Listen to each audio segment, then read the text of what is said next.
Everybody ready? Everybody have their Adobe Illustrator open and their phones away?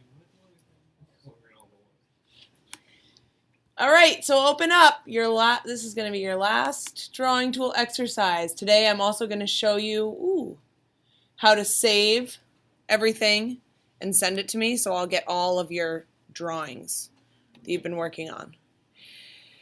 All right, so here we are in the beginning. I'm going to make some new artboards. Surprise, surprise. So clicked my artboard tool. We're going to be using the pen tool today, and the pen tool is the craziest tool, drawing tool. It's the most precise, and it takes the most effort to make lines and shapes with, but it's going to give you the best results. You all should have watched a video about what a vector is. Does anyone remember what a vector is?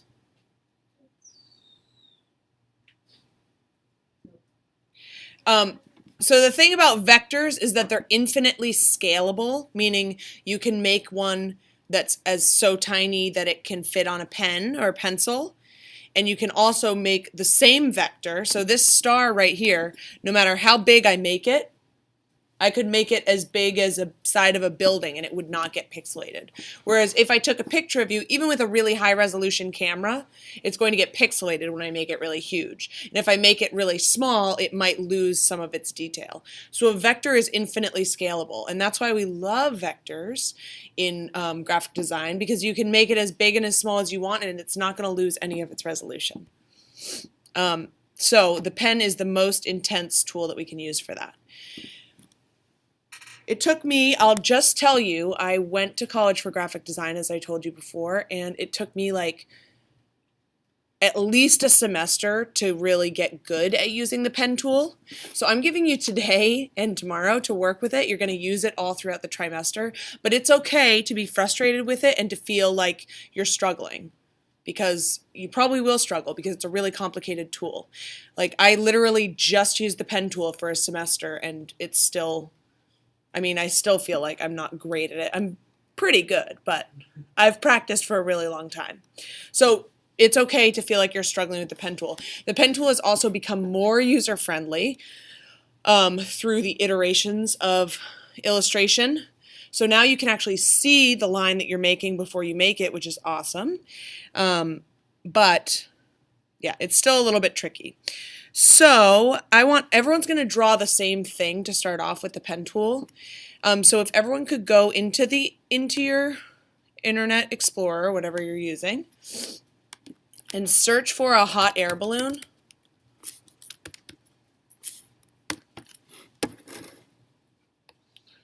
And go to your images, go to images. You can actually choose a different hot air balloon if you like, but I know that this one is a high resolution, so this hot air balloon right here. So Google's really predictable. Whenever you Google hot air balloon, this will show up. So if you'd prefer to use a hot air balloon that looks a little different, you can try, but I know this one's going to work. And then you're going to view your image and drag that image off to your desktop.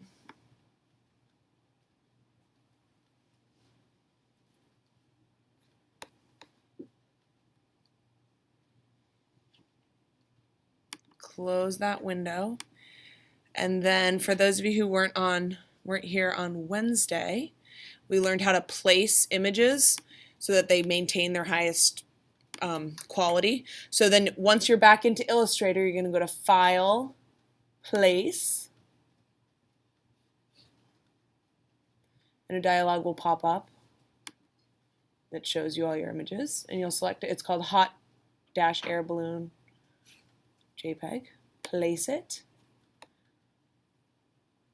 And if you just click, it's going to click it at its highest size.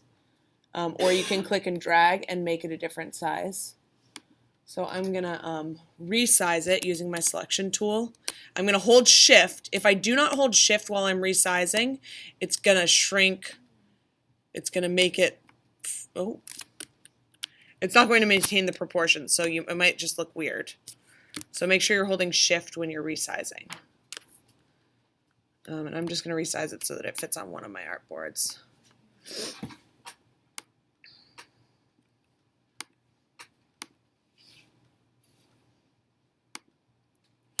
Now we're going to, so once it's the size the way you want, you're going to click on it. It has this X on it, which means it has not yet been embedded into the page.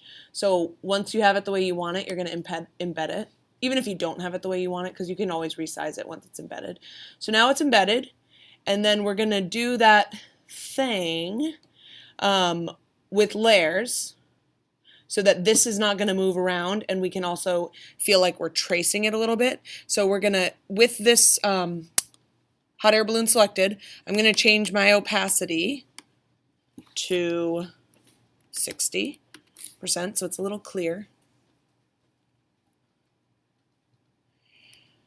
And then I'm going to go over to my layers window, which is right here. You guys might not have a layers window open. If you can't find your layers window, you'll go to window and select layers.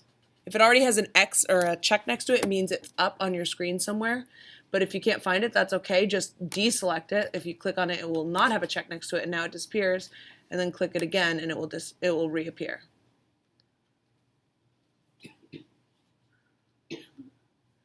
And then here's my layers. I'm going to turn that arrow sideways, downwards. And this first thing is my picture. And I can tell it is because when I click the eyeball, it disappears. So this is our picture, and I'm going to lock that. So now, no matter what I do on top of it, nothing's going to happen because it's locked. So now we have a nice little place to start tracing. If you ever want to move it, you can go back to your layers panel and just unlock it, and then you can move it around again. But for now, we're going to lock it. Oops, whoa, I just locked everything. All right, so now we are going to use our pen tool, and they have the pen tool as this little like fountain tip pen.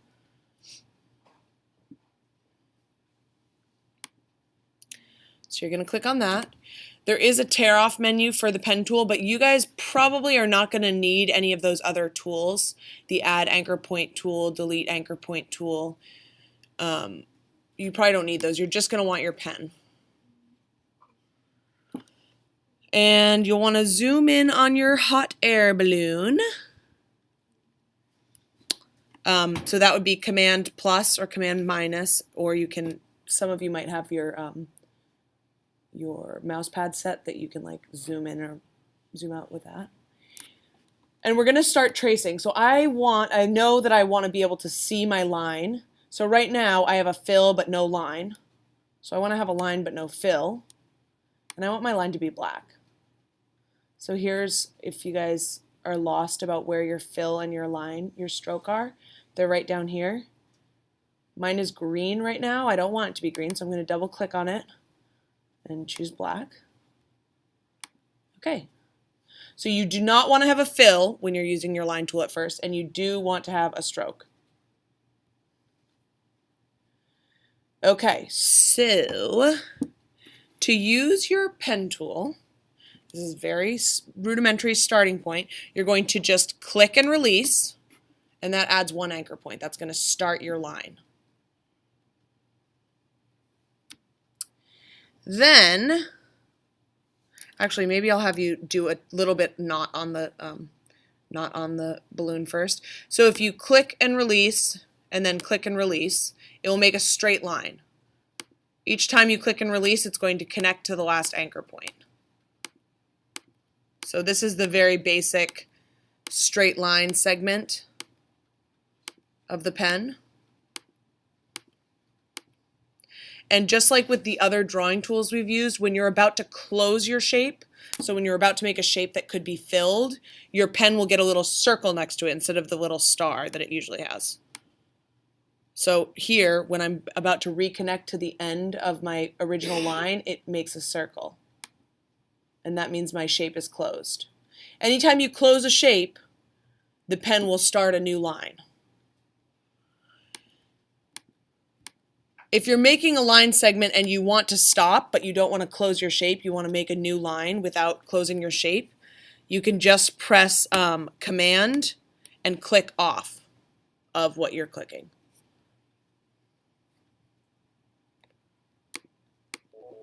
So say I just want to have this little angle thing. I'm going to press Command and then click away, and now my pen will start a new shape.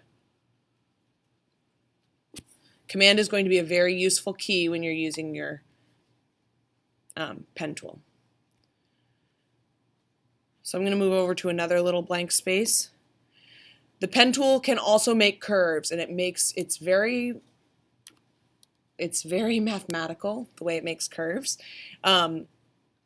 If you click and to make one anchor point, and then click but don't let go and drag, you start to make a handle. And a handle tells the pen that we want to make a curve rather than just a straight line. So as you pull your handle further, the curve will become more extreme.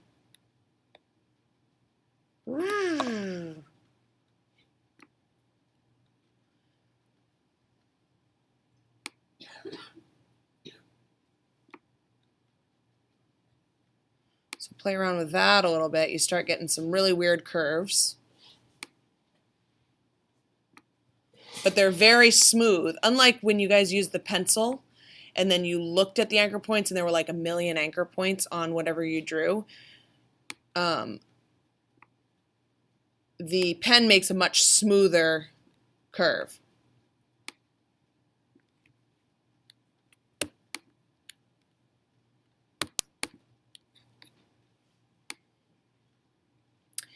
If you were to click your first click and drag down, and then your second click and drag up, you can get a perfect arc.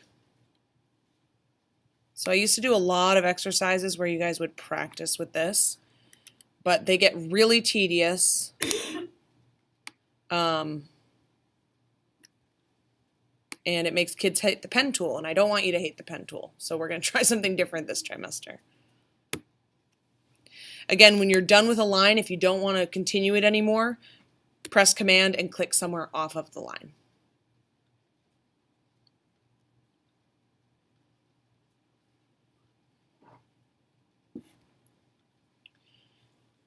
So you're welcome to play around with that a little bit more. I just want to show you how to get started on the hot air balloon in case you're ready for it. This is like practice. So this is going to start getting repetitive, the hot air balloon. You're going to make a lot of lines and it's going to be similar practice. But if you were to like be an athlete, if you're an athlete, you go to practice every day and they have you run around the gym a certain amount of times.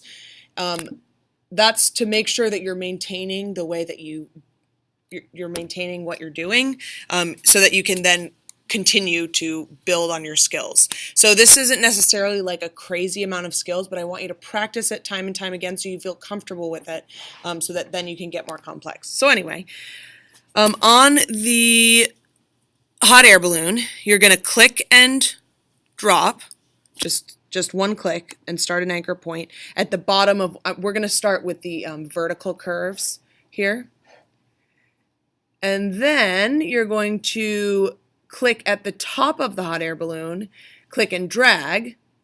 So without letting go, you're going to click and then drag, and you're going to pull the handle until your curve gets to about how you want it. So to me, that looks really good. That was really easy for me because I've done this a million times. It might not be easy for you to just create that curve. So if you say you make a curve, I'm going to do Command and click off because I like that line. But say I didn't like the line. So here I'm going to make a curve. I clicked and didn't do anything, just clicked and released. And now I'm clicking and dragging, and this one doesn't look quite right, but I'm going to release it. So see how that curve that I just made is not quite, everybody look up here. The curve that I just made, the second curve, isn't lined up exactly. That's okay. Command is useful for something else. Command also turns our thing into a direct select. So I can press Command and then I can hover over my handle and switch the handle. Oops. Switch the handle and the curve a little bit to my liking. So I can pull on that handle until it gets to where I want it. So Command allows you to start a new line somewhere else, but if you press Command while you're hovering over something like an anchor point or a handle, you can use Command to adjust things that you've already done. All right? So I recommend doing all of the verticals, the vertical curves on this thing first, and then starting the horizontal zigzags. And you're welcome to just play around with the pen for a little bit before you even get started on that. But that's what I'm going to have you, I'm giving you all day to work on that. I think I'll see where everyone is at the end.